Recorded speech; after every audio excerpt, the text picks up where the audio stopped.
उधर champions trophy की तैयारियों के सिलसिले में नेशनल स्टेडियम के मुख्तलिफ हिस्सों में तामीराती काम जारी है। तामीराती काम कब तक मुकम्मल हो जाएगा, इसकी तफसीलात क्या हैं, बता रहे हैं। हमारे साथ मौजूद हैं कफील अहमद। जी कफील।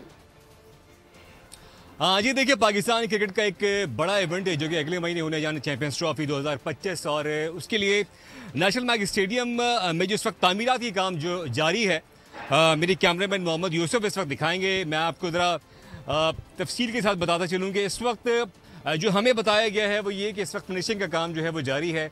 और अगर इसमें लाइट्स की बात कर ली जाए, उसमें जो प्लास्टर है उसका जो है काम, और कुछ जगहों पे हमें शटरिंग भी जो है वो दिखाई दे रही है, जो कि कहा जा रहा है कि इसको बहुत जल्द कंप्लीट कर लिया जाएगा। इसी तरह उसी के साथ अगर लेफ्ट पे थोड़ा कैमरा मूव करें मेरे कैमरामैन, तो दिखाएं कि वहाँ कुछ जो सीट्स हैं वो उनकी तनसीब का अमल जो है वो जारी है। स्क्रीन, डिजिटल स्क्रीन की जानिब अगर ये थोड़ा कैमरा मूव करें मेरे कैमरामैन, तो ये जो एरिया है यहाँ डिजिटल स्क्रीन जो है वो नस्ब होनी है और उसके लिए डिगिंग का अमल जो है वो इस वक्त जारी है, जो हमें ऑफिशियली बताया गया है कि। बहुत शुक्रिया आपका।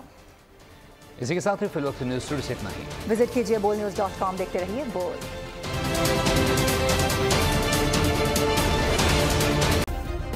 सब्सक्राइब करें और बेल दबाएं ताकि कोई खबर रह न जाए।